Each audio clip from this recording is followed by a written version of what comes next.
We are going to discuss about regional responses to foreign information manipulation and interference, or shortly called FIMI. And we will explore how the rise in geopolitical tension, especially in the region of the Southeast Asia, alongside the rapid development of generative I believe many of us, if not all of us, using AI today, or at least we ever encountered with AI today, how it has heightened the need to observe and also address the prevalence of foreign information manipulation and also the interference. Of course, this practice have the potential to disrupt democratic process. It brings impact to many factors, destabilizing social order as well, and also infringe upon intellectual property rights, and also one of the most frightening concerns related to the privacy of the population. So today we are going to have the discussion to help us delve deeper into this important topic. We are honored to have four distinguished speakers in our panel today, and let me introduce the panelists. We have Ms. Mary Alice Mendoza from University of Philippines, Diliman. Please give applause to Ms. Mary, thank you. And also Mr. Farhan Julianto from the University of Melbourne. Yes, warm applause for him. And also follow up with Mr. Peter Pandi from Center for Strategic and International Studies Indonesia. Warm applause for him. And also last and definitely not least, Ms. Pratiwi Utami, the lecturer from the Department of Communication, Universitas Gadjah Mada. Right. Okay, so we are going to move forward with the discussion. We are going to have 120 minutes, so it's gonna be 2 hours in here.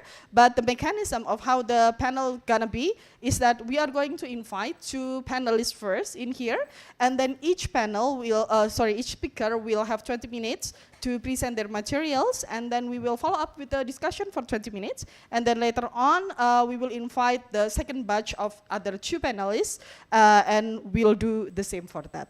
Okay, so for the very first session, we will begin today's session with Ms. Mary Alice Mendoza. Please come forward, who will share her perspective on unity in diversity and how to address disinformation and foreign information manipulation and interference in Southeast Asia. Also, I would like to invite Mr. Farhan Julianto to be here as well.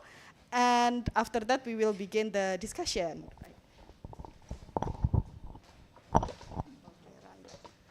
So yeah, how are you? Hope everything is well with you. I think you can also use this screen. Okay, we will begin today with your session, Ms. Mary Alice Mendoza. I believe that the issue, the bringing issue related to the unity in diversity and how to address disinformation and also FIMI in Southeast Asia become a very prominent issue today, because if we know that Southeast Asia ranging from a lot of countries, and also it has different kind of approaches, it requires a lot of multi-stakeholder collaboration as well. So I hope that you can share the materials with us. The presentation is already ready. Okay, so the time is yours. Yeah.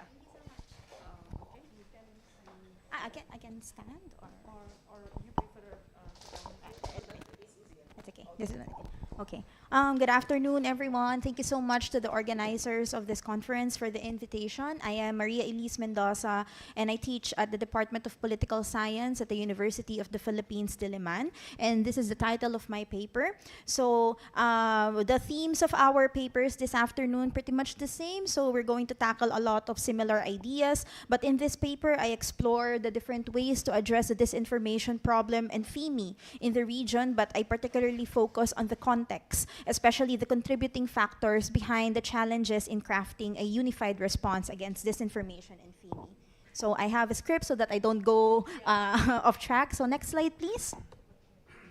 Okay, so to provide context, there was once optimism for the internet. We heard this from the public lecture earlier and the discussion earlier in the strategic dialogue. There was once a lot of optimism for the internet because of its ability to connect people faster and more efficiently. However, global developments have shown how the internet, especially social media, can be weaponized for political purposes, especially in elections. So the dark side of the use of digital media became evident, the surge of online disinformation. And was a predominantly domestic issue.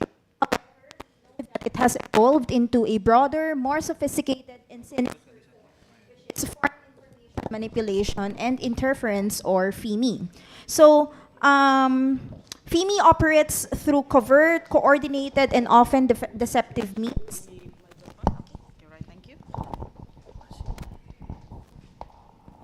Hello? Okay. So FIMI operates through covert, coordinated, and often deceptive means. It is heavily reliant on the use of digital technologies, and now we are seeing the use of AI, generative artificial intelligence, for FIMI. So my home country in the Philippines is a key example of how online disinformation has impacted politics. So our elections since 2016 have always been surrounded by issues of online disinformation. Outside of elections during the pandemic, there was a lot of disinformation regarding the use of vaccines. So next slide, please. So the rise of AI, or Gen AI, has added a new layer of complexity to the disinformation landscape. In the political sense, Gen AI can potentially threaten democracy by fueling polarization if used by political actors to manufacture sentiment and to deceive the public through inauthentic content. So the Russian interference in the 2016 US elections is an example of how not just Gen AI, but disinformation in general and interference, foreign interference, can influence political processes. Disinformation and FIMI can also be amplified by Gen AI by making it more difficult for individuals to distinguish real from fake.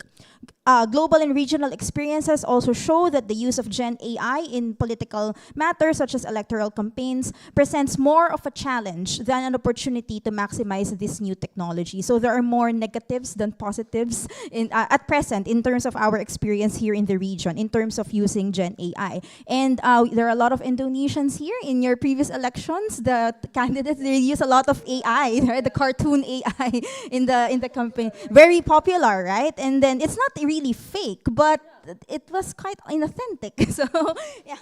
So in this next slide, please. So in this presentation, I argue that the search for solutions must come with an understanding of the contributing factors, because as mentioned, we have varying contexts, varying issues. So we must look deep into the sources of these problems. So I have identified these contributing factors behind disinformation and FIMI in Southeast Asia: high digital connectivity, socioeconomic disparities, domestic divisions, institutional weaknesses. So I will go deeper, or with Prof here, I will delve deeper, as mentioned in the public lecture. I will delve deeper into these contributing factors. So first, high digital, next slide please, high digital connectivity and media literacy issues. Southeast Asia is home to countries with the most active social media users in the world. And my country, the Philippines, Indonesia also included, is among those countries whose citizens log high internet use every day. While it is not problematic per se to use the internet more often than what is the average, the issue becomes more complex when viewed alongside our uneven levels of media and digital literacy.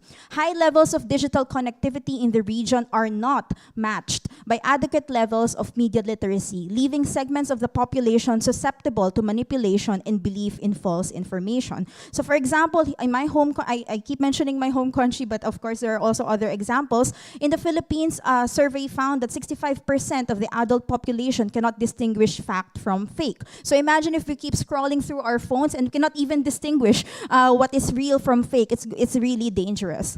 So next slide, please. Income inequality, uneven access to quality education, and digital divides also contribute to susceptibility to disinformation and FIMI. I particularly focus on the idea that the spread of disinformation and FIMI can become like a profession, a source of livelihood for some people because of socioeconomic disparities in our particular countries. The hiring of digital workers is considered a source of livelihood in countries like the Philippines, Indonesia, and Malaysia. We have trolls in the Philippines, cyber troopers, and then buzzers in other countries in Southeast Asia. So the treatment of trolling as a major source, as a source of digital labor, it kind of legitimizes the creation and spread of online disinformation. So the attractiveness of digital labor, and in turn, the attractiveness of creating and spreading disinformation in exchange for money, is also a contributing factor. So next slide, please.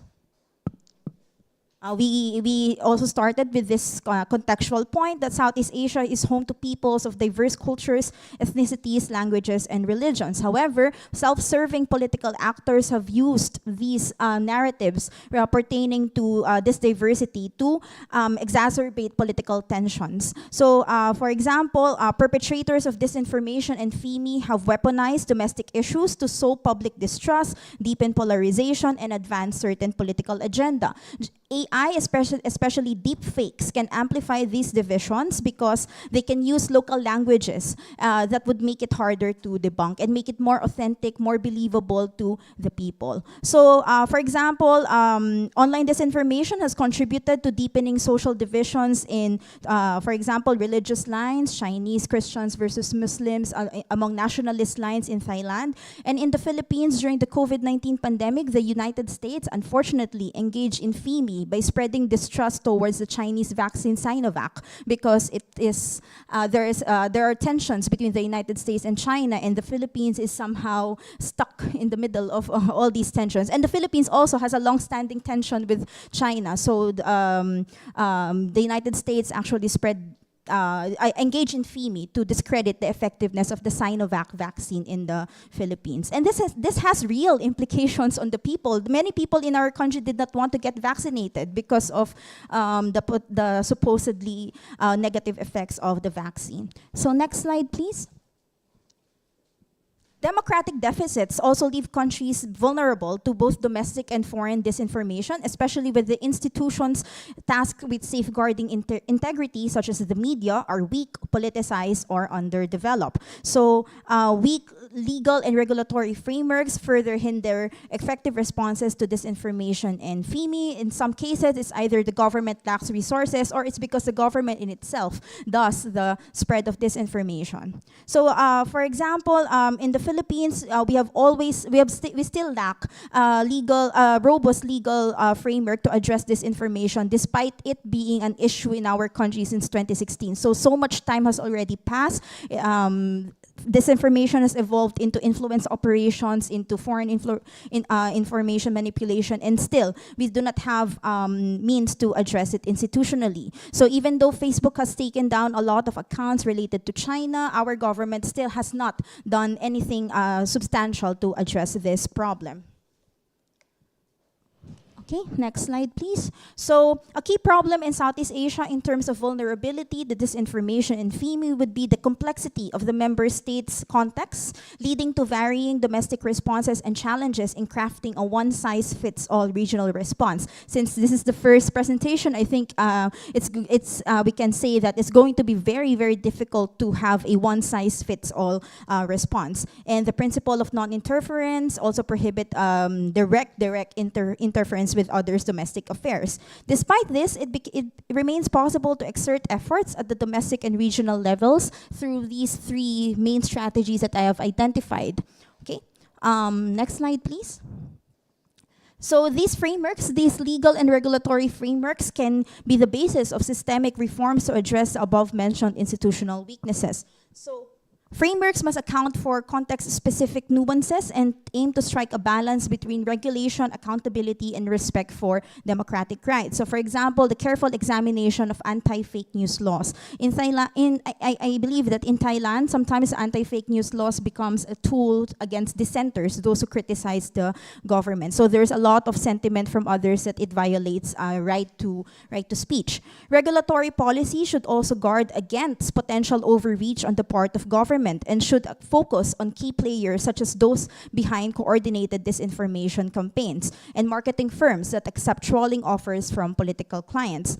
Electoral laws must also include stricter provisions for transparency in campaign finance, especially those coming from foreign sources. Advertising and marketing firms should be held accountable if they participate in the creation and spread of content. And frameworks must also establish clear lines of engagement and points of collaboration with tech platforms. And tech platforms must be pressured to cooperate with governments, especially in instances of investigations of criminal behavior, enforcement of existing rules and regulations, and protecting user privacy. Within the region, there is an ASEAN Guide on AI Governance and Ethics, which provides recommendations to member states. So it acknowledges the risks of using Gen AI to spread false content and engage in fraudulent online behavior. Okay, next slide, please. So all these solutions wouldn't be possible nor effective if there is no multi-stakeholder collaboration. Governments and platforms can collaborate to craft content moderation policies that do not suppress the freedom of expression. It should not be a one-way street. Civil society actors can also help in terms of tracking disinformation trends, producing data-driven analysis, and implementing public information campaigns and educational initiatives. So fact-checking. I think here in Indonesia, you also have fact-checking groups. In the Philippines, we have fact-checking groups. They're very, very useful in terms of providing additional context to different issues. So the private sector must also be engaged because they have a lot of expertise. Regional bodies and international groups can support governments and domestic actors through investments in media literacy, provision of tools and expertise and other capacity building measures. Okay, next slide, please. Okay, in terms of media, digital literacy, and civic education initiatives, we discussed this earlier in the plenary sessions that AI-generated content is becoming more and more difficult to detect. Before, we can easily look at hands. That was the first indicator before. If the hands look a little bit weird, then that's AI. But now it's becoming more and more convincing because of the retraining of the algorithm. So the media digital literacy educational initiatives must also keep up with these changes. So public awareness campaigns supported by different stakeholders should also be mindful of different age groups, linguistic communities, and socioeconomic backgrounds. Vulnerable and marginalized sectors should be prioritized. For example, there is a regional example of ASEAN Digital Literacy Program from 2022 to 2024, which empowers youth-led grassroots education awareness campaigns. So that's good. Educational institutions are expected to lead not just in terms of literacy. Of course, schools are expected to teach students to read, write, comprehend. But civic education is also important because, as we have discussed earlier, FIMI actors, disinformation actors often tap into pre-existing biases of the people. What are people angry about? We're going to use those narratives to make them more angry. So civic education is important so to make citizens less susceptible against disinformation campaigns. A civic education program that highlights the importance of diversity, awareness of social issues, and a better understanding of the country's landscape can make citizens less susceptible to these polarizing tactics. So in Myanmar, Facebook played a role in the proliferation of hate speech against the Rohingya minority. So if people are made more aware regarding this issue, then hopefully there will be less tendency for them to believe in all these hate speech and so on. Okay, next slide, please. So an overarching, all-encompassing, and top-down regional response is not feasible in Southeast Asia, given the diverse character of the regions, but still, a series of domestic responses that incorporate lessons and best practices offer countries a fighting chance against disinformation. So as each of the proposed sets of solutions, which I have discussed earlier, corresponds to the different contributing factors more or less. So these forming legal and regulatory frameworks can facilitate structural reforms to address institutional weaknesses, which is a contributing factor. Multi-stakeholder collaborations can also check the potential overreach of government power, and they can also bridge socioeconomic gaps, especially by pooling resources and expertise. Investments in media and digital literacy and civic education can empower citizens to be more responsible producers and consumers of information and increase their resistance against false narratives. Okay, second to the last slide. Regional platforms like ASEAN is crucial by facilitating dialogue, sharing best practices, and providing support for capacity building measures, especially in resource-constrained member states. There are countries that are outperforming the others in terms of educational milestones, while there are those that are lagging behind. So these gaps must be addressed, and this is where the crucial role of platforms like ASEAN lies. Maybe offering incentives also to countries to adopt some of the guidelines platforms would be good. The fight against disinformation requires concerted efforts, especially with FIMI and Gen AI. As mentioned earlier, AI keeps evolving in a very fast pace, and it's very difficult to keep up. Despite varying contexts, it is a shared responsibility among states and citizens to make sure that citizens are empowered to think critically, institutions are trustworthy, and that narratives that inform public discourse are truthful and resilient against manipulation. I'm on time. So the next slide is my thank you slide. Maraming salamat, terima kasih. Right. Thank you so much, Miss Mary Alice Mendoza. Oh wow, like right on time, right on time. Appreciate that. Okay, as you also mentioned about how Indonesian organization combating this kind of disinformation, hoax, and also malinformation, we have Mas Zek in here. Mr. Zek is coming from the Mafindo. Yeah, Mafindo. Wow, right. That's a good one. Fact checking, right? Okay, so thank you so much. I highlight several points. The first one related to the how this Southeast Asian countries, consisting a lot of countries with how the social political vulnerabilities that they own, they each own, and also the different contexts that they have, and also how this domestic regional responses coming from the legal framework and also multi-stakeholders collaboration become necessary points, entry points to combat this FIMI challenge related to the generative AI. Thank you so much. Yeah, and also talking about that, we are moving forward to Mr. Farhan Julianto. Okay, you'd like to switch the seating? That's okay, right? Who will discuss about how to improve Southeast Asia's resilience to foreign information manipulation and interference facilitated by generative AI. So we are looking forward for your presentation. The same as the previous presenter, you have 20 minutes to discuss, and the floor is definitely yours. Thank you, Mbak Shaifa. And I would like to also thank CSIS and CFDS for hosting this event. And this is a very important event. And considering that generative AI is actually widely adopted and widely used, and even in like everyday use, we use AI to cook a turkey, for example, or to become our therapist. So that's why we tackle this issue to make sure that the development of AI is followed by the appropriate regulatory frameworks. So in this paper or in this presentation, distinguishing myself from Maria here, I'm not gonna talk about what is the cause, what's the main cause of FIMI, but I'm gonna talk about which legal framework that can capture this phenomenon, and I will explain in my slides why the current regulatory framework is not enough, either domestically or internationally through public international law. So next slide, please.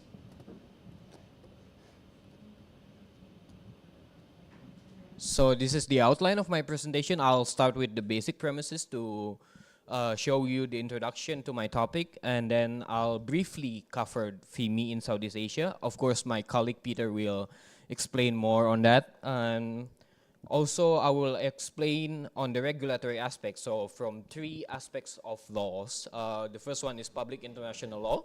So it's state versus state in a way. And then intellectual property laws, which is very popular in Indonesia recently, and privacy law. And I will suggest regulatory improvements in the end of my presentation. Next slide, please. Okay, I'll start with the basic premise. We know that the use of generative AI is increasing. We have a lot of data that shows that even companies are basically force people to resign in place of more effective AI. And the main question that we need to ask to ourselves as researchers or also as policymakers is the generative AI is assistive to humans or is it determinative? So how AI change our role or our role changed by AI? Because the current approach is risking the human in AI itself. So we're lacking control in terms of what the AI can do, and there is an afraid, a scare that the AI might develop faster than the law, and it's already happening, by the way. Yep. And also we also you know that AI can provide a realistic fabricated content, maybe through deepfakes, and there is also an increasing risk of FIMI. And we know that from Professor Ang Peng Hua's presentation that the diversity of information is also diluted because the AI only outline the most, common, the most popular information that is generated day by day, and as process goes, that's what's happening. And also there are regulatory gaps, which I will explain further in my slides. And also there is also a need to update and respond. And we should applaud this event as a forum for discussion and also a knowledge production on AI to avoid a dominant narrative over AI from a country or specific countries. Next slide, please. Okay, briefly on FIMI, I think Maria has explained it very well in her presentation. But what I would like to point out is the FIMI, based on literature that I found, is actually a Western concept, a Western-oriented concept. It is mostly adopted in policy papers of the Western states, so like NATO, US, UK, EU, France. So these states can, we can consider them leading in terms of cyber capabilities, so to speak. But it does not necessarily means they are the good guys here. They're not the only country, they're not doing FIMI themselves maybe, I don't know. But as Maria already showed, that they are doing FIMI, but they are assigning the blame to other countries. Like if you see the policy papers from the Western states, they also mention some common countries who are blamed for this FIMI. So if you look at the policy paper, they mostly mention China, they mostly mention Iran, Turkey, and other countries, Nigeria. So what I would like to emphasize here is that there needs to be an alternative approach in FIMI from us, from countries, from developing states in Southeast Asia, for example, to understand that FIMI is actually, for me, is an umbrella concept for malinformation, disinformation, and misinformation.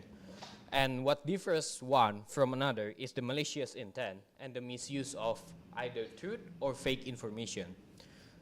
And we must also take into context that there are some phenomena in Southeast Asia that is specific to Southeast Asia. For example, like hostile information campaigns, which creates public sentiments both domestically and internationally. Cyber threats, the Philippines have lots and lots of experience in cyber threats, especially because they were quite involved in the South China Sea.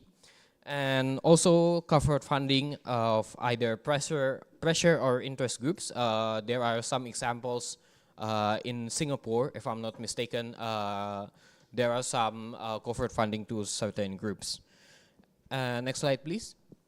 So from public international law perspective, to understand, states are limited in terms of their conduct from several treaties and customary international law. So basically, the UN Charter, Article 25, which is almost all states are members of, already mentioned there is sovereignty and non-intervention. But the question is, does sovereignty or non-intervention includes the digital landscape? And then number two, due diligence obligations. So technically in international law, states are obliged to conduct due diligence obligations to make sure that their conduct is not harming another states.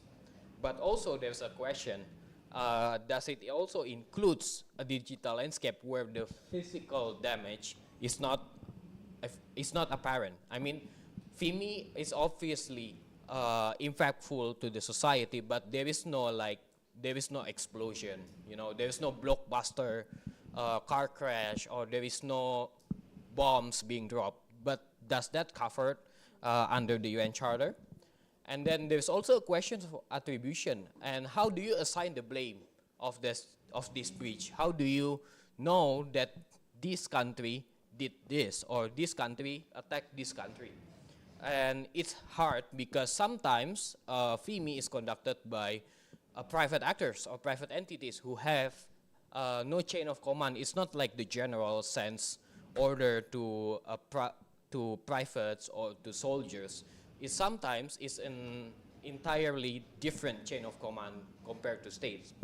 And also the lack of hard law.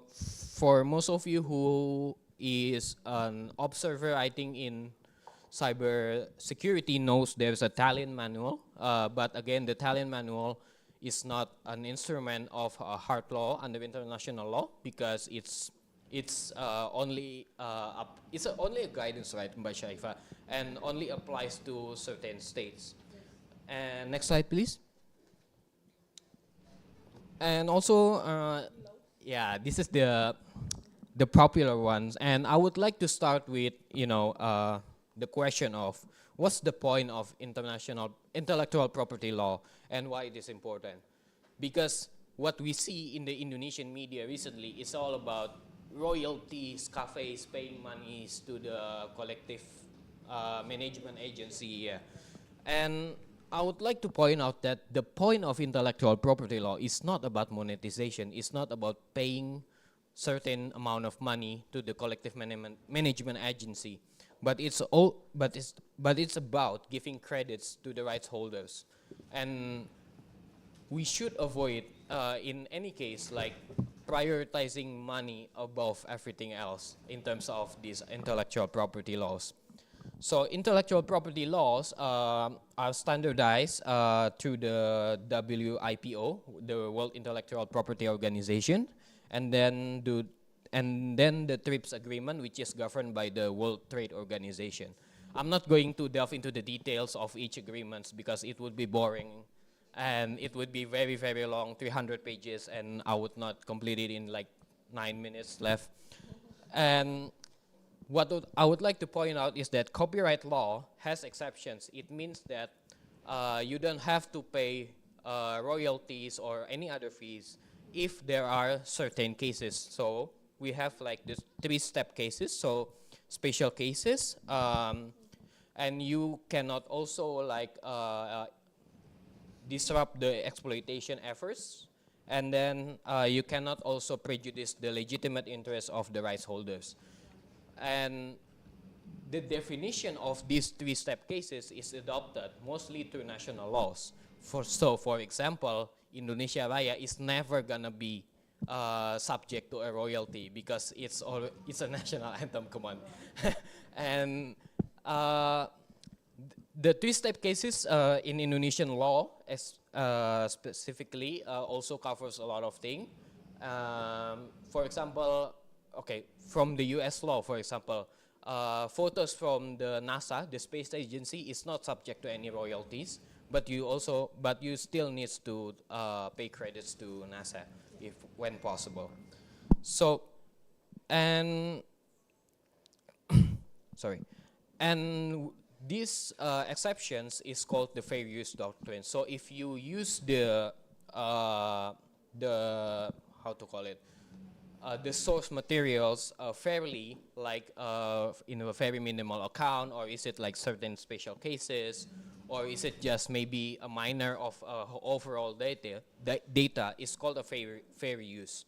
And the problem with generative AI is there is an legal proceedings on copyright infringements. For example, the popular one is between New York Times and the OpenAI. So basically, New York Times, a popular newspaper in United States, accused OpenAI, which is used in ChatGPT, of using their newspaper data to train their model. And there are other cases of copyright infringements in the United States, Thomson Reuters and versus Ross Intelligence, and all of these cases are still ongoing as of writing this paper. So, which is we still need to take into account. And also in terms of deepfakes, fair use doctrine is very relevant in deepfakes because if you generate an image, for example, or a video from AI, so for example, if you generate a video on Spider-Man, which is a Marvel property, even through AI, most of them would look like Tom Holland, or even look like the other Spider-Man, and that's because the AI is being trained using certain images, which is mostly Tom Holland images. And then there's also the question of transparency in data mining. So Professor Ang Peng Hoa, I think, already mentioned in terms of his public lecture this morning that when our data in social media is being, being mined by these AI companies, so what's the meaning of consent? I mean, do we even consented to that data mining? Do we even get paid for that data mining? There's also that kind of questions that we need to ask in terms of intellectual property framework. Next slide, please. So privacy law is diverse and there's no standardization. So every countries have the right to define their own definition of privacy, their own definition of data, their own definition of ownership, and so on and so forth. But in terms of generally, the question about generative AI is about the question of consent, as I already mentioned, both directly, which is from user performance, and indirectly, data scraping. For the direct data mining, so when you're using ChatGPT, for example, on how to cook vegetable noodle soup, for example, your user performance is actually mined by the AI companies and then anonymized, and the anonymized data is being used to train their AI model to become more better and better. And then in terms of the indirect data scraping, we already see that AI companies allegedly use our social media data and even academic journals to train their AI models. So there is a concern that your privacy might be breached because you're not consented to that kind of data mining, or otherwise you don't understand the meaning of your consent, and that's pretty dangerous if you're asking me. And then in terms of processing, again, I would already ask how far does anonymization works, because there are several research in Europe that find that anonymization does not necessarily works, and tracing is possible even after anonymization. And then in terms of output, states also needs to govern the fraud facilitated by generative AI. We know that recently there is fraud in our telephone lines using deepfakes voice, and which is very dangerous if you're asking me, because in image or video we can see the people's fingers to consider that it's an AI or not, but it's audio. If it's audio, it's very hard to distinguish whether it's real or not. And then in terms of governance, I think so far the collection and processing is governed by the country of origin, so meaning the AI company's parent company. So for example, OpenAI is mostly governed by the United States, or specifically the state of California, because the US, remember, doesn't have a privacy law. And then in terms of the output, it's mostly governed by the country of destination, so the consumers. And again, we need to also question what are the limits of freedom of expression here, and there is a concern of censorship, as already discussed before. Next slide, please. I only have 2 minutes, so I'm gonna be quick. Cooperation, regulatory improvements. My first suggestion is cooperation among like-minded countries. I think Maria has already mentioned that ASEAN is already working on capacity building and all that.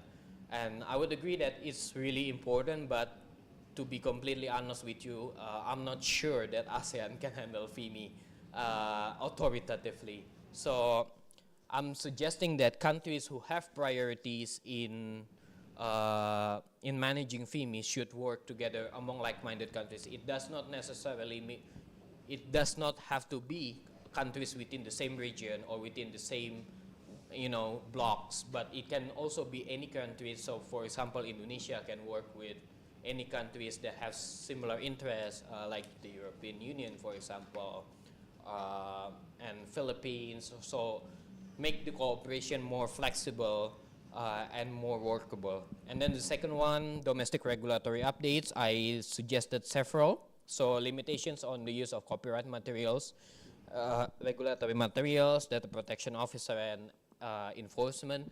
But the main point of my suggestion is actually about transparency. It's very important for the government to be transparent on how they can limit AI companies. It's very important for AI companies to be transparent on what they did with the data and so on and so forth. And then the third one is giving more meaning to consent. So user, you, me, us, all of us should be well informed of what consent means. What does ticking the box after a long list of who's gonna read that kind of long list and all that. So instead of aiming for just tick the box, and maybe we can make consent to be more meaningful rather than just choosing accept or agree to a box. And then last but not least is to label AI generated content and content moderation. I think it's very important. I think Google and OpenAI is already working on that. And content moderation is also important, so I'm also aiming for a multi-stakeholder cooperation. I think that's all, Mbak Shaifa. Right on time, on 9 seconds. Thank you. Happy moderating this panel. Thank you so much. Okay, round of applause, please, to the both of the panelists. Thank you. Okay, Farhad, thank you so much for this valuable perspective. You offered a lot of regulatory frameworks that we have in here, legal frameworks, and also how illustration on how this generative AI complicates a lot of aspect, attribution, copyright, and also sovereignty. That is also becoming an issue on that. Thank you so much. Now we are moving forward to the discussion. I will open the first session for the Q&A. We are opening question from the audience who are on site in here and also online, because we are also streamed online.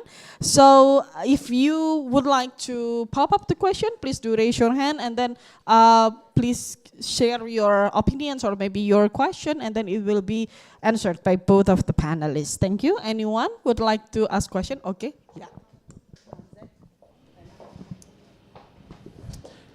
Thank you very much. So my name is Septiaji. I'm from Mapindo. It's fact-checking communities in Indonesia.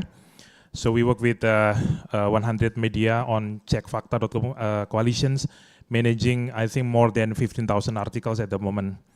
So basically, when I was joining the panel in a last conference in Taipei, I felt a lot of things about FIMI, because there are a lot of examples, there are a lot of motives, a lot of content, and attacking the legitimacy of the government, instill fears, and also many things. So we can draw actually like the picture, what's actually happening in Taiwan.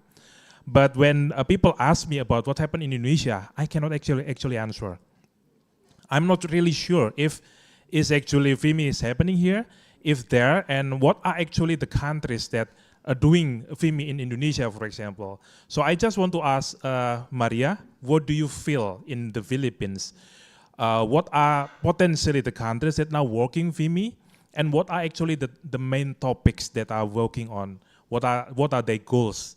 And also with Farhan, because I think you need also, I agree with you that FIMI studies usually very biased towards Western countries. I think I agree with you that we need to be more independent on this to make sure that we understand the complete whole pictures. So I just also the same question for you. What do you feel in Indonesia? What kind of FIMI operating here? What are the countries that are targeting us? What are the main topics? Thank you very much.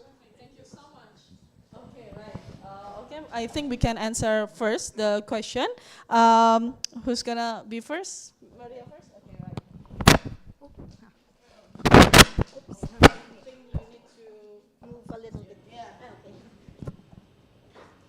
When you're going to answer, okay, let's just move closer together. Thank you very much for mentioning the case of Taiwan.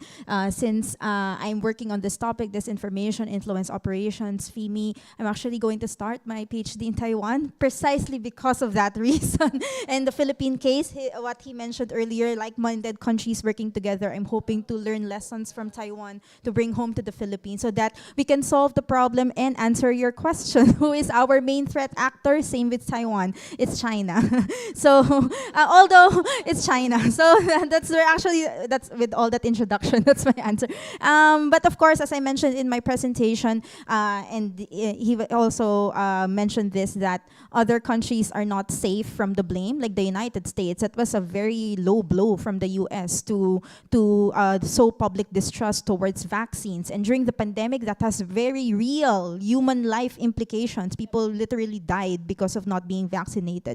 But our main threat actor in terms of FIMI would be China. But I would guess that, I would say that the impacts of it would not be, in the Philippines, would not be as massive as it is in Taiwan. And in terms of the narratives that FIMI China is using for FIMI, mostly surrounding the West Philippine Sea, the issue with the maritime issue surrounding that, and also support for our former president who is currently in the International Criminal Court. So actually, there was a lot of detection of fake accounts, and many of them are operated by Chinese accounts. When Duterte was arrested, there was a surge of fake accounts on Twitter/X and also in other platforms when Duterte was arrested, and they were able to trace it back to China. So support for the Dutertes, and then in a forum that I attended before, some colleagues from Taiwan also mentioned that Filipino politicians who are not too supportive of China are also being attacked by disinformation campaigns in their respective platforms. And then the West Philippine Sea issue is a constant thing. So yeah.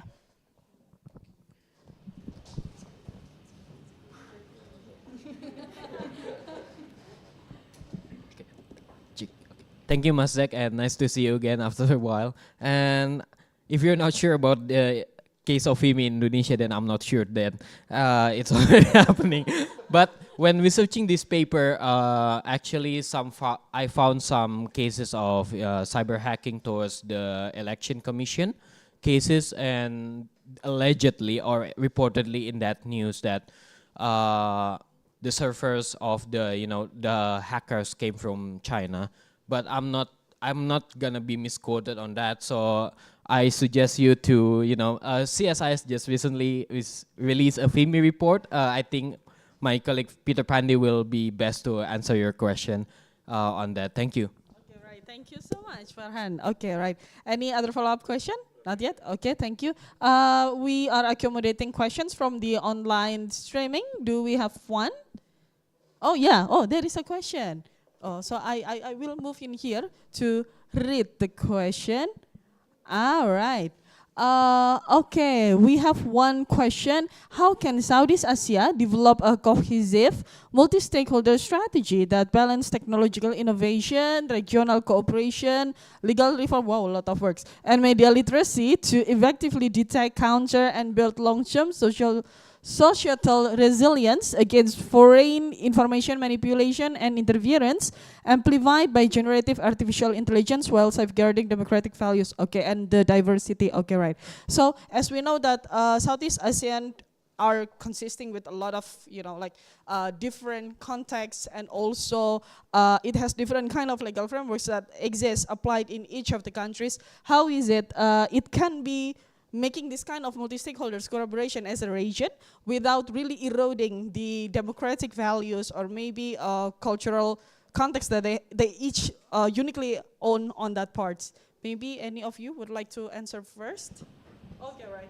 Okay. That's going to be very challenging, but as I mentioned earlier, platforms like ASEAN can be a ground wherein even resource-constrained states can come together. And even though we are emphasizing multi-stakeholder collaboration, governments must still be at the forefront. So ASEAN's processes for bringing governments together, government agencies together, Ministry of Communication of different governments, Ministry of Foreign Affairs, whatsoever, bringing them together and having them engage in dialogue, sharing best practices, and even sharing resources to those states that are relatively less that have less resources is very important. And aside from governments, of course, ASEAN initiatives on empowering civil society actors, like supporting fact-checking groups, for example, would be very important because, of course, many of these groups are privately funded, and so providing funding to these groups so that they can engage with their respective governments would be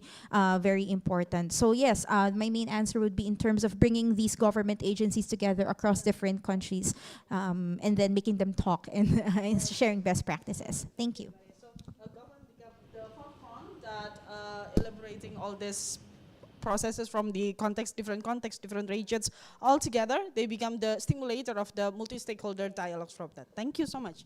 Okay, Farhan. And yeah, I think it's very important that government is at the forefront. But I think in terms of Southeast Asia, we also noticed that there is a lack of participation from the civil societies.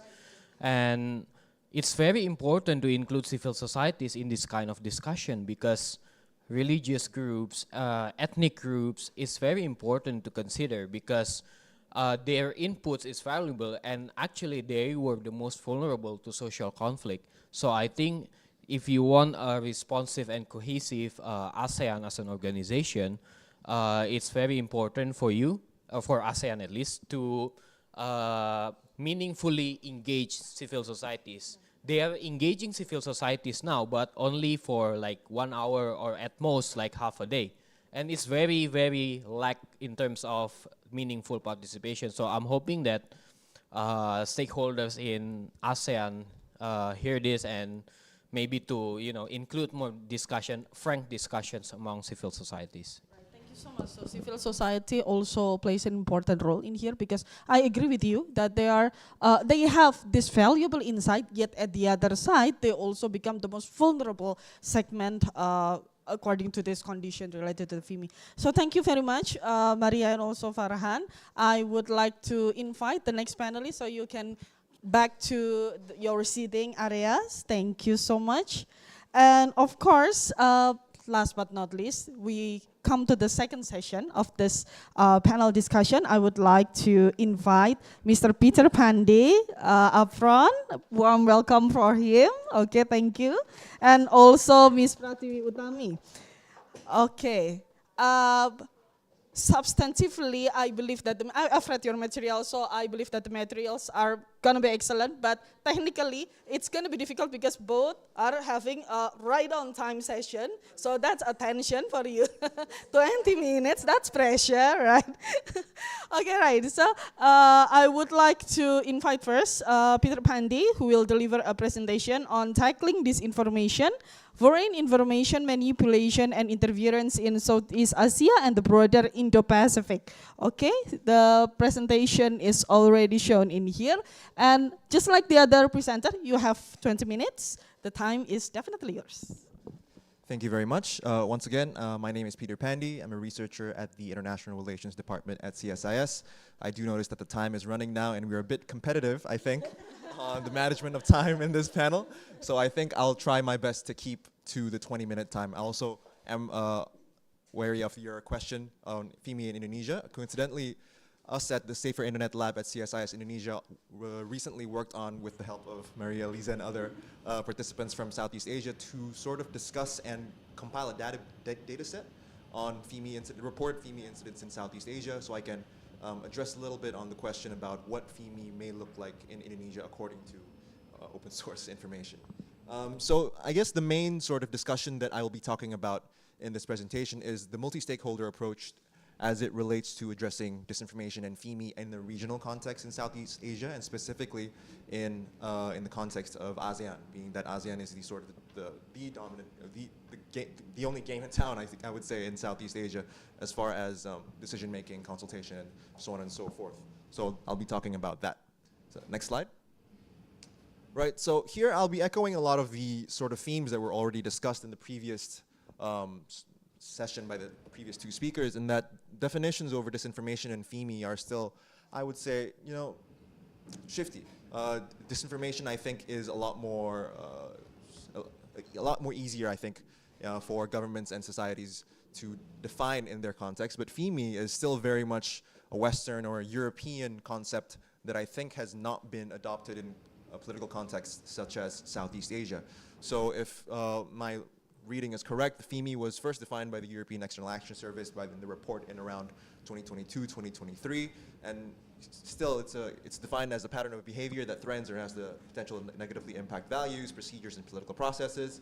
It's manipulative in character, conducted in an intentional and coordinated manner, and it's important to distinguish that there's the foreign word in that distinction, that definition. So, and this sort of concept I have discussed in conversations with stakeholders within Indonesia is something that is still pretty contentious as far as wanting to attribute certain sources of disinformation to foreign actors or not.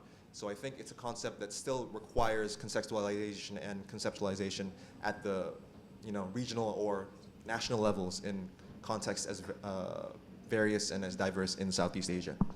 Next slide. So what does disinformation and FIMI look like in Southeast Asia?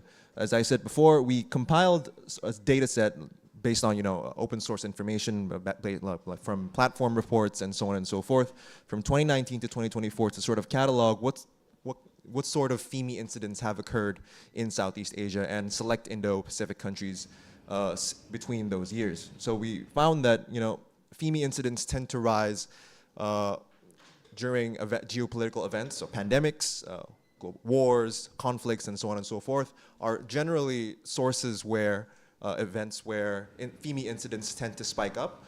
In coordination with that, things such as coordinated inauthentic behavior or sort of the rise of bot or troll, I would say, users on certain platforms tend to rise during those periods. So in 2022, you can see a significant spike in digital media sort of FIMI operations based on these reports, and that coincided with the Russo-Ukrainian war. So in the context of Southeast Asia, a lot of it happened in that regard. Here, I've chosen two examples to sort of illustrate what sort of FIMI operations have allegedly occurred in Southeast Asia. Elise already touched upon the example in the Philippines, where the Pentagon ran an anti-vaccine campaign against the Chinese Sinovac during the pandemic, which obviously was very, very undermined sort of people's confidence to take the vaccine. And in Indonesia recently, in this year, this was a report, an article released by the Lowy Institute in Australia, is the disinformation targeted at the Rafale fighter jets that Indonesia has agreed to procure from France in, I believe, 2022 or 2023. So their research found that after the clashes that occurred between India and Pakistan this year, where the Chinese fighter jet shot down the French Rafale fighter jet, a lot of disinformation and fake videos arose in Indonesia's sort of social media platforms that weren't verified, sort of aimed at undermining or reducing the legitimacy of the Rafale fighter jet and pushing Indonesia to procure jets from elsewhere, from China, for example. So these weren't proven to be necessarily, linked to China, because attribution is obviously very difficult in this regard, but the narrations and the sort of disinformation did occur. Next slide.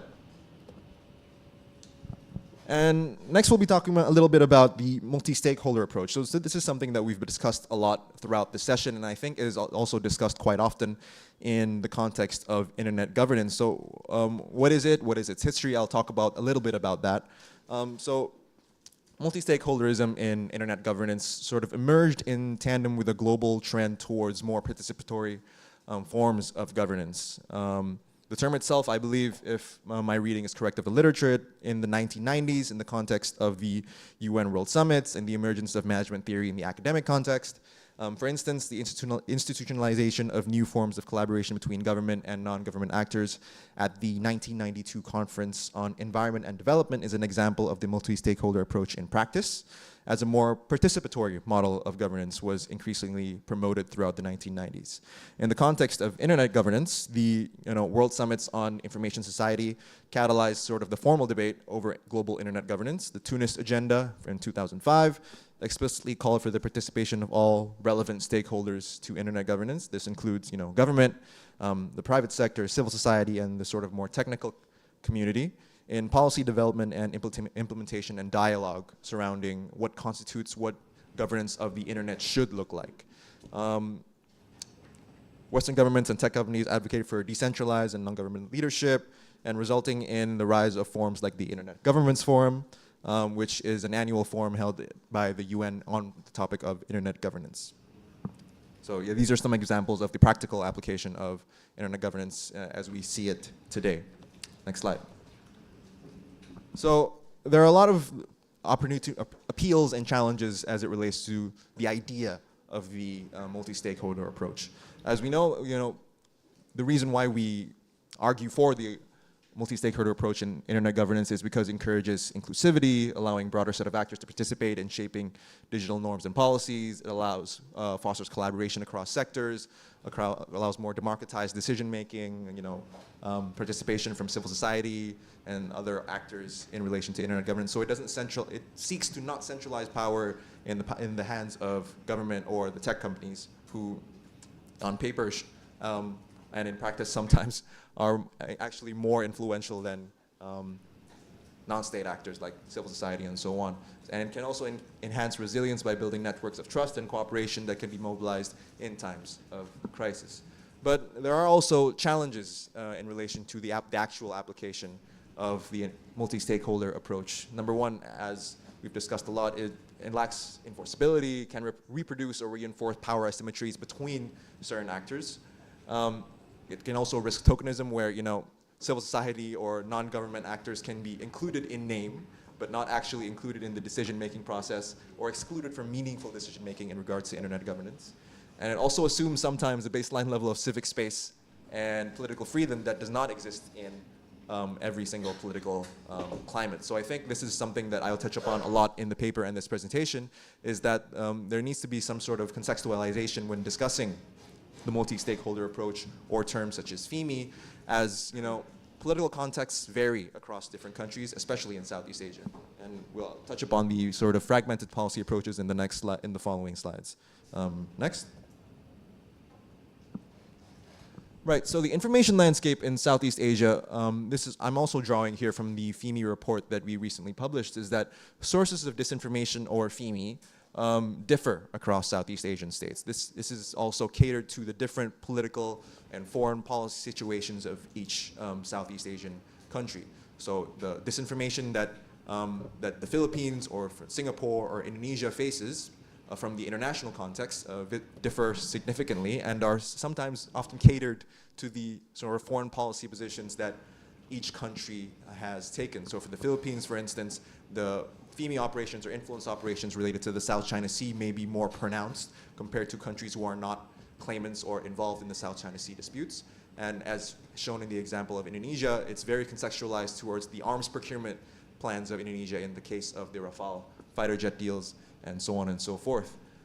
Secondly, there are also very, very different threat perceptions or perceptions in general about disinformation and FIMI across Southeast Asian states. As said before, FIMI as a concept is not adopted in Southeast Asia.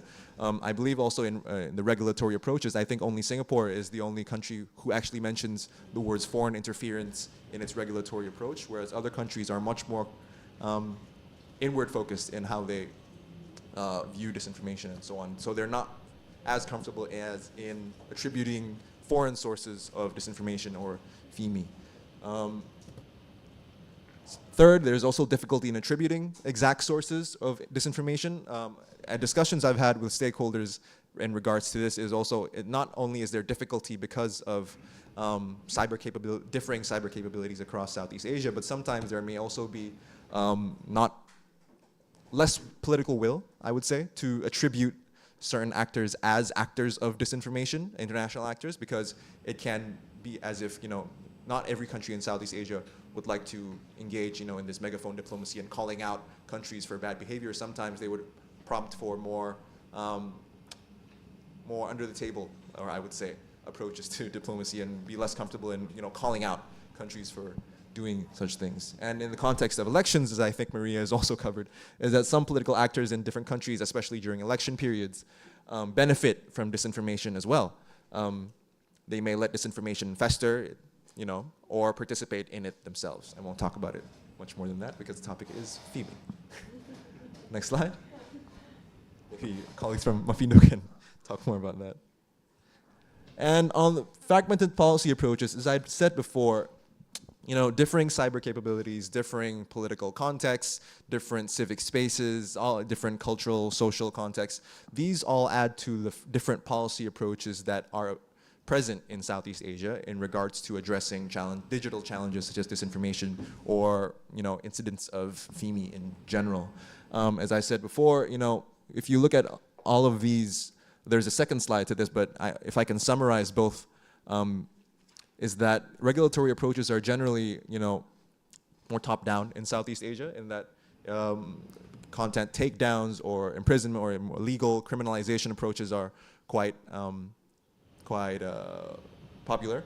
And the words foreign or attributing foreign sources of disinformation are not widely used. As I said before, if we can move to the next slide, Singapore has the POFMA and the, next slide please.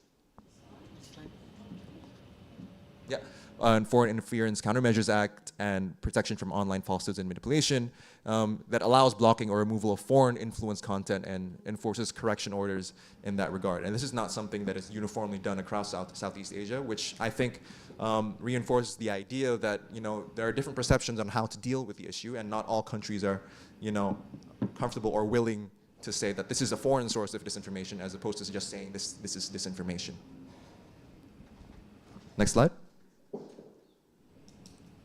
And finally, in the context of ASEAN, again, ASEAN has guidelines on the management of government information in combating fake news and disinformation in the media. So I think the discourse surrounding disinfo has occurred at the ASEAN level. It has certainly occurred at the government level in different ASEAN states, but it has also occurred at the ASEAN level. So we have released these guidelines, but as accustomed to sort of ASEAN approaches, these are more guidelines and not necessarily binding or more hardline regulatory approaches, but more sort of based on consensus, decision making, and consultation, and so on and so forth. Importantly as well, FIMI was not mentioned at all, so it's mostly focused on disinformation and fake news, not mentioning any sorts of foreign actors or attributing actors to who did incidents of disinformation. And that brings me to ASEAN principles. Next slide. If you're a student of international relations, or if you studied, ASEAN, you know that ASEAN's principles generally are, non-interference in the internal affairs of one another. It's consensus-based, as stated in its charter, and it's based a lot on decision-making and mechanisms are very informal. So there are preference for dialogue and consensus-based decision-making rather than rigid institutionalization compared to other regional organizations, such as maybe the EU and others as well. So I think in regards to the multi-stakeholder approach and challenges such as FIMI, who as a concept has not been adopted in this region, there needs to be sort of a contextualization and sort of a regional approach and a regional concept to discuss these issues that cater to the political context of Southeast Asia more broadly. Last slide. Yeah, and so the way forward, I think, starts with dialogue and norm setting at the regional level. So setting norms that are acknowledging of different political realities of the countries in Southeast Asia while ensuring inclusivity in decision making, but also effectively addressing the challenges presented by disinformation and FIMI. Obviously, it's much more easier said than done, but I think having these principles in mind of balancing effectiveness, the political realities and cyber capabilities of each state within the region, and also balancing democratic freedoms, I think is really important, starting with that, and then norm setting before we embark on any sort of major regulatory approaches that might not fit the context of this region as a whole. Other than that, I think strengthening track 2 and cross-border civil society networks is also really important. So capacity building, joint information sharing and so on and so forth across fact-checking coalitions and others is really important, other than cooperation at the government level. Regional norm diffusion and platform accountability is another thing that I think should be part of the discourse in the region. And investing in institutional architecture after you've done the homework of norm setting and reaching a consensus on what this region should be doing in these challenges. With that, I think I can close my presentation. I don't know if I'm on time though, so thank you very much. 3 minutes. More competitive, right on. Good one. Yeah, right. So this session become quite competitive, not in terms of the substantial part, we are collaborating to each other, but when it comes to the time limit, well, okay, the timekeeper is quite tight in here. Okay, right, thank you so much, Peter Pandey, for your eye-opening presentation. I note several points in which very interesting, we can see about how fragmented approach and, we can see from the ASEAN and the way forward to overcome this FIMI challenge. And also, I believe this one is definitely last, but certainly not least. We are honored to welcome Pratiwi Utami, and also you are invited, accompanied with your co-author, if I'm not mistaken, Ms. Fatiyah Mariu Fani Bashari. Welcome. Okay, and you will speak on generative AI, FIMI, and the Rohingya narrative, understanding the risk to political stability in Southeast Asia. Okay, the mechanism is just the same, tension, right? Tension, time pressure, okay, that's okay. Okay, right, so the floor is definitely yours. Thank you. Thanks a lot. Good day, everyone. My name is Prati Utami. I can see the timer there, not intimidating at all. Can I borrow your 3 minutes at sub? Yes. Like it's a rollover. Anyway, my name is Prati Utami. I'm the lecturer from the Department of Science, of Communication Science in this faculty. I'm here presenting this work with my colleague in academia and in crime, Fatiyah Marifani Bashari, or Fani. We are looking at a case study here after we delve deep into the concept and the general case and the observation about FIMI, about foreign misinformation and what its impacts to Southeast Asian country. We're looking at one case study here. So FIMI as a concept, just like Peter said, it's kind of new for Indonesians as well, especially for those who, like, the day-to-day life is not looking at hoaxes and misinformation like our guest star from Mafindo here. But so learning about FIMI was quite interesting and exciting for me and Fanny, so we're really excited to share it with you as well. So I'm very happy to be the last presenter here, because I don't need to go too much about the concept and definition, because already done by the other three presenters. So we're gonna start our discussion here with the facts, the observation that AI and democracy, the interaction between AI and democracy resulted in very ambivalent or ambiguous outcome. While AI can help us to express our political opinion in very more convincing, quicker way more than ever, but it also becomes supported by Gen AI, become the vehicle for misinformation, for hoaxes, for unverified news, which also rip off our citizens' right to get reliable information and make informed decisions. Next slide, please. We believe that misinformation is not an AI interaction with misinformation and democracy is not only limited to one country, so beyond domestic use, we see that there's a risk of generative AI to foreign information, manipulation, and interference. We see that Gen AI becomes an accelerator for FIMI, and the persistent digital divide. I think the previous speakers has raised about digital divide, and we put stronger highlights in this discussion about digital divide, because in Southeast Asia we have unequal access to infrastructure and uneven digital literacy. Some countries got really good in accessing internet, accessing digital education, but some country does not. Some country don't. So we believe that this digital divide, big gap, restricts our inclusive participation and make us more vulnerable to manipulation through Gen I FIMI. Next, please. So what we are doing here is we observe one case of Rohingya. Well, when I was invited to become the presenter and talk about FIMI, what crossed my mind personally was the case about India and Pakistan, about the tension between Indonesia and Malaysia.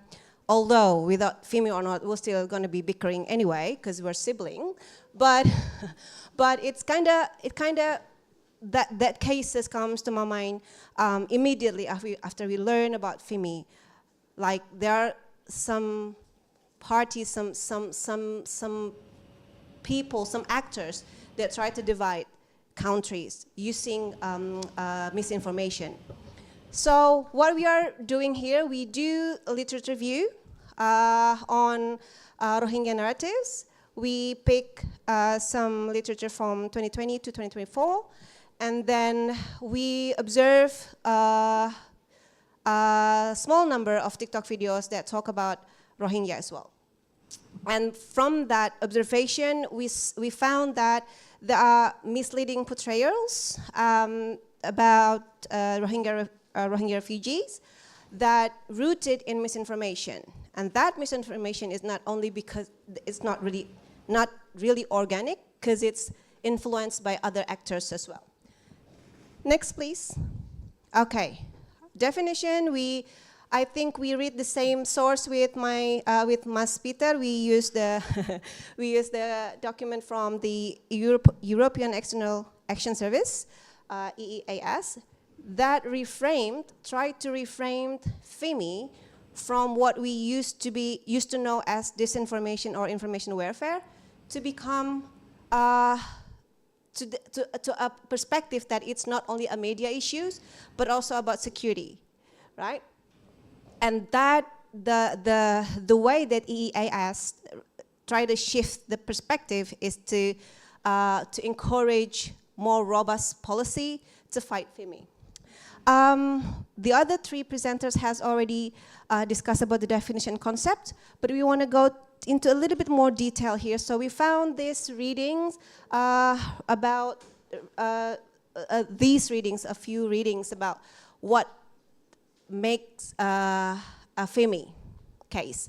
So we found that there are 4 core elements of FIMI. It has to be foreign origin, and it has a malicious manipulative intent. And there are some tactics, organized and coordinated tactics, and crossing the line into interference. And this work from Pastor Galindo and his colleagues try to define that without an incident can only be classified as FIMI when it meets all of these criteria. Next, please. Okay, characteristic. So in our paper, we try to distinct FIMI with other type of sort of communication. So if obviously it's not domestic misinformation, it has to relate it to foreign issues or foreign origin, and then it's not an advocacy, and then it has malign intent and deceptive methods, and the most important thing for us is that it functions as a tool of transnational political strategy. The objectives, we found 5D here. So the objectives of those actors who created FIMI is to first dismissing critics, and 2, distorting narratives, distracting public attention, dismaying audiences through fear tactics, and dividing societies. Next, please. Okay, we're talking about Gen AI as FIMI accelerator here. So we believe that Gen AI has helped FIMI to spread quicker and wider, because the character or the capability of Gen AI to amplify disinformation right? So it can automate realistic, very realistic text, images, audio, video, and it's making disinformation become more convincing and really, really hard to dissect, and it's really hard to debunk. And then second, the capability of AI to do micro-targeting, right? I think we've all seen how GenAI did this concept of hyper-personalization. Any text or any video can be delivered in many languages, local language. That can, it can be harmful in this case because the narratives with the local language can be more relatable and persuasive for the locals. The third is the automated amplification capability. So GenAI enables manipulation beyond text, right? It's not only something that we read, but also what we see, what we hear. So it's kind of like we are being persuaded through our senses. Know what I mean? So these tactics are amplified by bot networks, sock puppet. Sock puppet is a false online identity created to deceive or hide the user's true identity used for deceptive intention. And then cyborg accounts as well. So cyborg is the next level of what we usually hear as bot account. So cyborg is an account that operated by bot and human, tasked to sending text, interact with users. So it's like really, really like human behavior. Next, please. Now, this problem, we believe that this problem happened and exacerbated by the algorithmic infrastructure. We cited Lim here that believes that, well, our digital space is never be democratic. It's always about capitalism, that there's always, what do you call it? Gap in accessing, gap in understanding. It's never be that fair. So fundamentally, we have unequal information environment, person to person, country to country. And then what can make FIMI that powerful is also there is a social psychology exploitation here. We use the in-group, out-group principles from social identity theory. That's classic, very, very classic theory, but still related, still relevant to look at and to explore till now.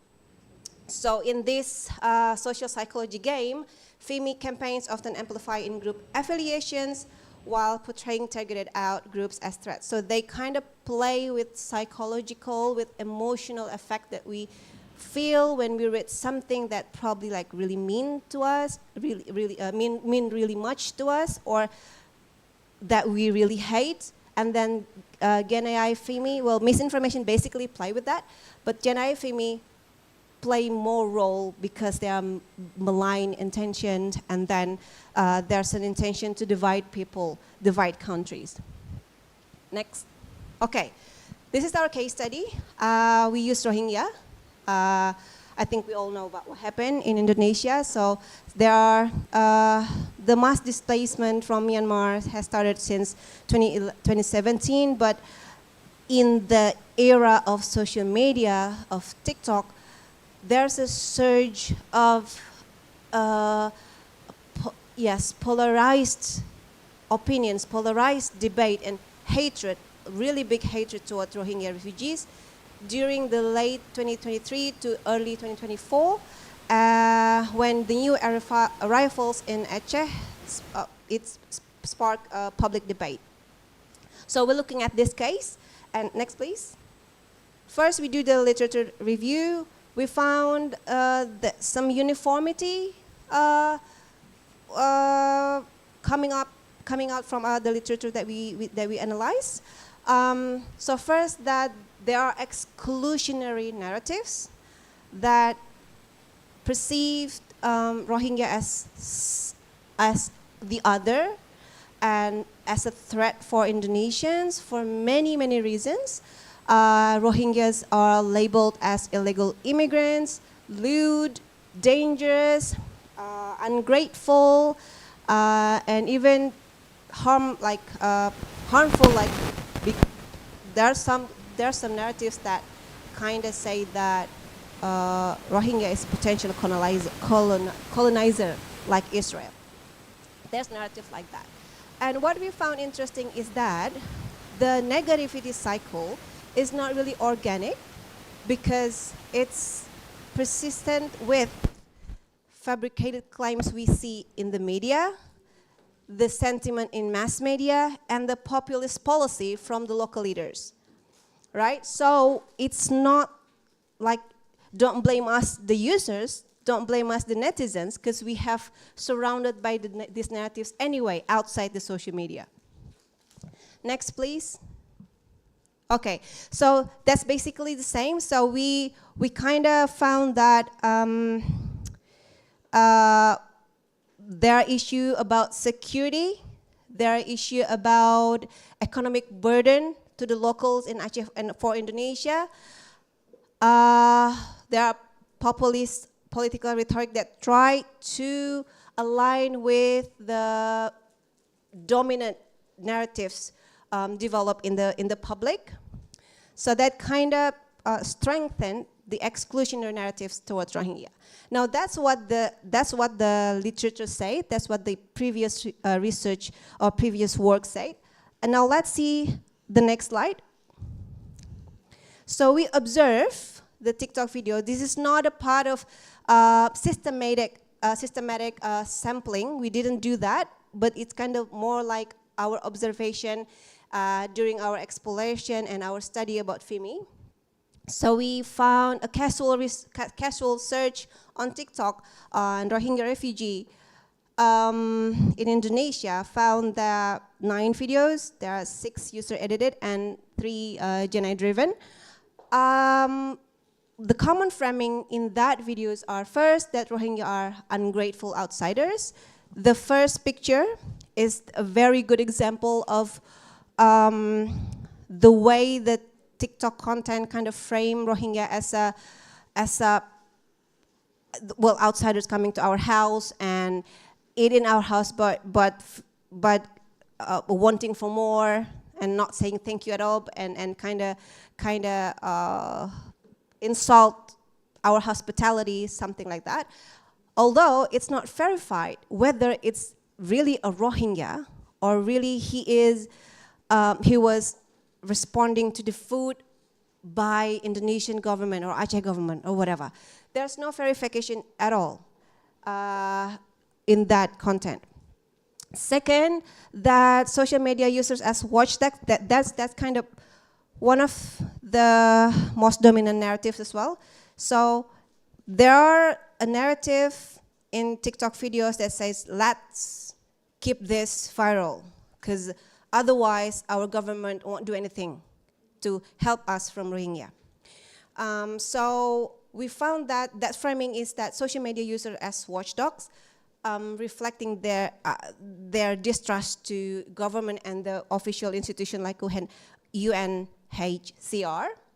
And even there are one video that's kind of insult or mock or condemn UNHCR as an institution that caused the Rohingya coming to our country. And then the third video, can you please play the video? Can you click the Alas Roban? Can you do that?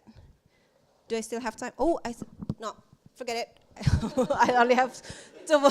Yes. All right. Okay. So in that Gen AI, in that Gen AI video, the frame was that these Rohingya people have done some sin, some bad things to the locals in Myanmar in the history. So that's why they deserve some hostility, some exclusionary right now from all over the world. So it's kind of justify the hatred, justify the negative treatment, negative narratives towards them. And of course, the AI generated used voiceovers, localized language, and visuals as well. Again, there's no verification whether it's right or not. Next. Yeah, so that's what we find, that it's the references, especially the references to historical grievance, fuel suspicion and resentment. It's kind of proof that the othering is happening here. In Indonesia, we see them as lian, or the other, that outside it's not us, it's not part of us, so we don't want them. And it's justified for us to hate them. Next, please. The comment section is very interesting. The comment section serves as the echo chambers for xenophobia and distrust. There's a lot of hatred toward the Rohingya and the government, to the UNHCR as well. Those comments expressing sympathy toward Rohingya will get backlash, will met with hostility. Next, please. This is, okay, the politicizing of Rohingya in Indonesia elections.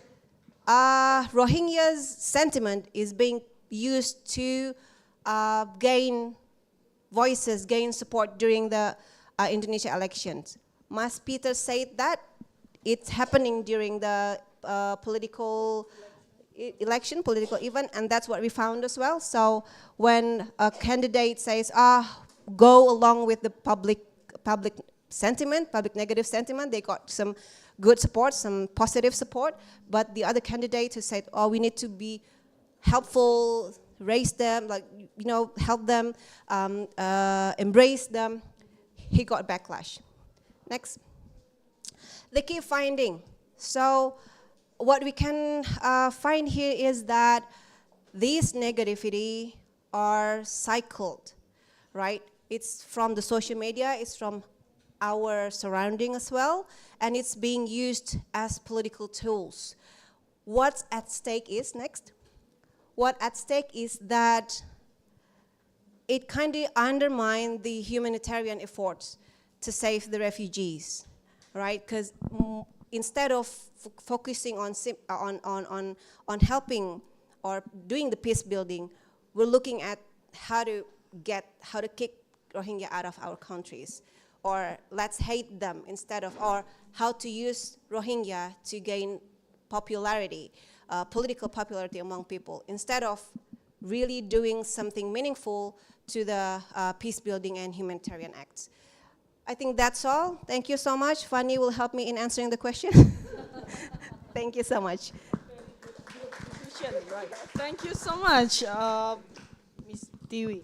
Okay, this one is very interesting because it is related to how the case study happened, FIMI in Indonesia, and thank you for bringing up this issue. We can see that it outlines the distinctive characteristic of FIMI compared to the, disinformation in general, because when we come to the characteristic of it, it includes a more strategic security threat as one of the issue as well, and then how generative AI become the accelerator of that, and it can be seen, for example, in the case of Rohingya as presented, right? Okay, thank you so much for the materials. Now we move forward to the second Q&A. So if you have any question, please raise your hand so that we can accommodate the question, okay? Anyone would like to ask a question? Yes, one from behind. I'm not so sure if it can accommodate you through there, but maybe if you are willing to come up front, that would be wonderful. Yeah. Hey, sorry. Yeah, okay, this way. Thank you very much, and thank you very much for the time. First, let me introduce myself. My name is Jesias. Jesias. Okay. Yes, and I'm from International Relations Master Program. Okay. And I would ask a question. Maybe it's not directly with this materials, but why are we kind of being led to understand or to believe that FIMI is a Western concept and not necessarily compatible with ASEAN or the region configuration? And if that's the case, what's the ASEAN version of FIMI itself? And if there is any, and what do we do in the meantime? Yeah. Okay, right. Thank you. Thank you so much. Jess, yes, thank you so much. Okay, I think this question can be addressed to both of the panel, and you'd like to answer first? Who's gonna, Peter first? Okay, right. Right. So FIMI itself was defined initially by the West. So it's very European. It caters to their political and foreign policy context. It caters to their security environment and so on and so forth. As I said before, why it might not necessarily be directly applicable or directly compatible with the Southeast Asian context, I can't speak for other contexts, but for Southeast Asia in particular, as I said before, is that attribution is not necessarily something that all Southeast Asian countries are politically willing to do, right? So let's say in the context of the United States or NATO, they might be more comfortable in saying or attributing certain FIMI operations, influence operations, or cyber attacks to their obvious adversaries, such as Russia, China, Iran, and so on and so forth. But for countries such as Indonesia, who have long been non-aligned, free and active foreign policy, and other countries in that similar sort of foreign policy tradition might not be as politically willing for several reasons to attribute cases such as these to, certain actors in the international system. Number one, because of these foreign policy traditions, and so as not to, point out countries for being, adversarial in their foreign policy. So I think the reason I say that it needs contextualization in the case of Southeast Asia is that, I think we need to, if we want to, recognize this as a challenge in our digital realm, I think we need to contextualize it to our sort of political context, as opposed to taking the frameworks made by, different political systems in Europe and elsewhere, and then, applying it directly. As to what that might look like in Southeast Asia, I don't believe I have the authoritative answer to that. I think that requires a lot more discussion and deliberation at the state level, at the civil society level, at the track 2, track 1.5 level. In the meantime, I think discussions such as these can start that discourse in the policy and the political realm. But what might that look like in the future is really hard to tell. Thank you. All right. Fanny might add after this, but what I can say is that it might be the FIMI concept might be European origin, but the dynamics, the characteristic appears everywhere. So I think that's the point where we see relevance of that concept to what we see every day, and that's kind of as Mas Peter said, we need to start discussing it. We need to start using it as a base to conduct more robust policy in fighting foreign misinformation. Thank you, Tiwi. Well, I might just add a little. Maybe it is really difficult because this is quite a new concept, especially in Indonesia and in Southeast Asia as well. And maybe from the technicality as well, it is really difficult to identify whether it is foreign produced or locally produced or domestically produced. And I think because of the technicality, I'm not sure if we're there yet, but I'm quite optimistic that there's going to be some improvements in a while so that we can identify whether it is foreign or not. But yeah, basically I agree with Tiwi and Mas Peter answer. So, thank you.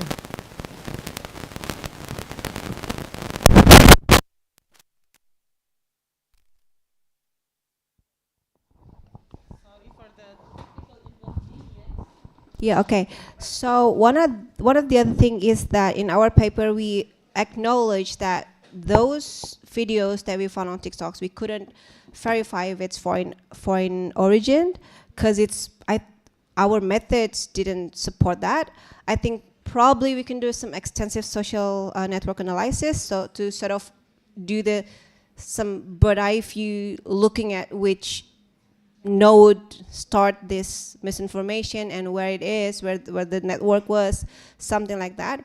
But I encourage us to start acknowledging or recognizing the impact of this kind of type of misinformation that in Rohingya cases, it hinder the effort to create peace and deliver humanitarian acts, to humanitarian strategy, and also that we need to stay aware that it's also because of our digital divide.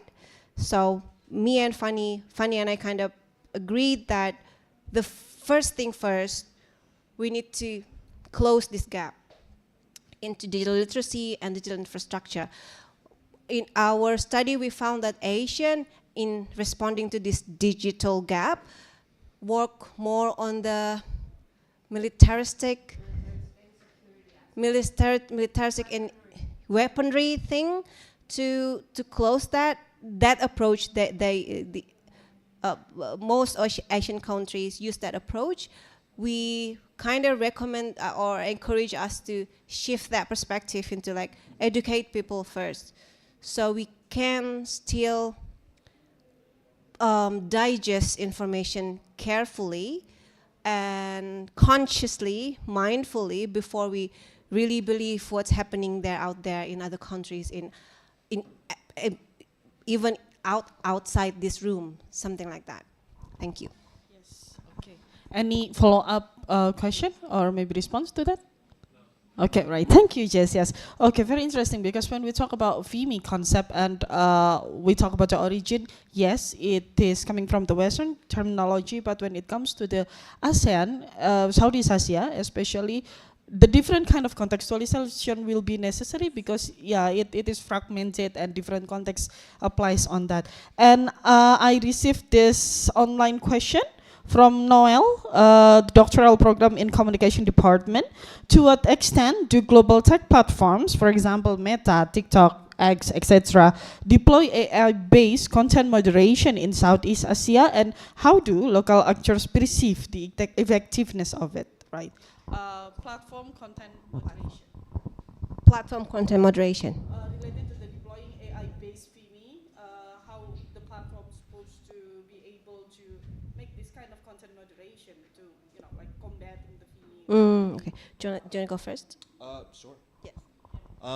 So as far as I know, platforms such as TikTok, Google, and Meta used to, at least in my knowledge, regularly post, threat or accountability reports or something of that nature, where they show, takedowns or closings of certain accounts or content on their platforms that are inauthentic or maybe misleading in their content. So I think I've read a lot of Meta's reports where they take down coordinated inauthentic behavior, where several accounts based in certain countries are spewing similar content or similar narratives to push discourse towards a certain political leaning.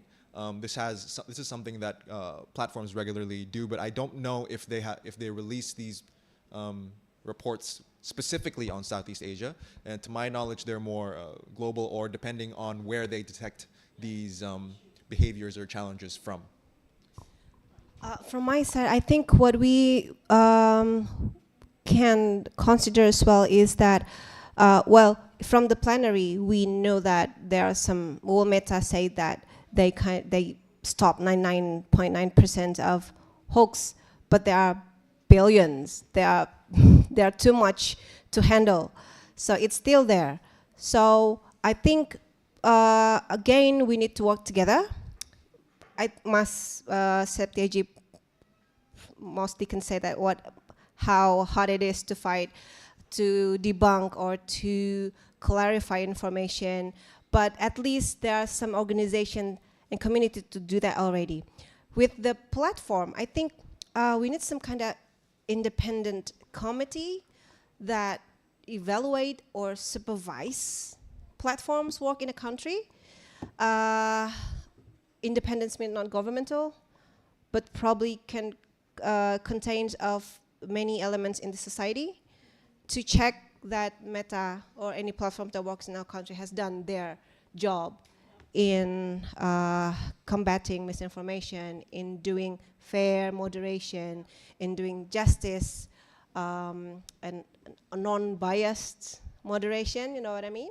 So I think that's I haven't seen that at least in Indonesia. I don't know in other countries, but I think it's necessary. It's required, I guess, to help the platform as well, because well, platform is platform. They seek money, whatever is trending, whatever they just do business as usual. So I think this it's we need some other body that is non-governmental,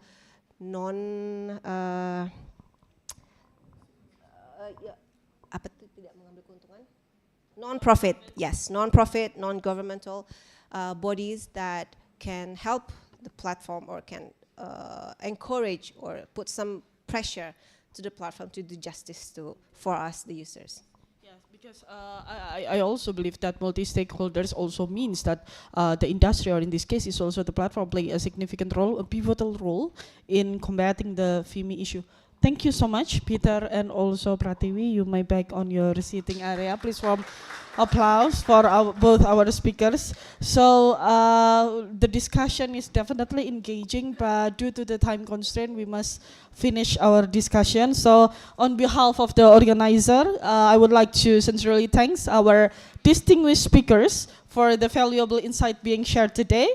I also believe that our today's discussion have several key takeaways, but we can see that FIMI may be a new thing, but it is there, it is a potential threat, or maybe it is already here, and we also need careful consideration and also a multi-stakeholder approach and collaboration, not only what happened in Indonesia, but also in terms of the regional parts in the Southeast Asia, with also understanding the local context and also the implementation in each of the area.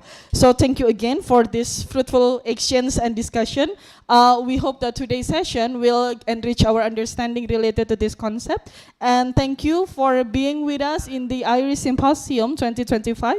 Looking forward to have you again. Thank you. Have a good day.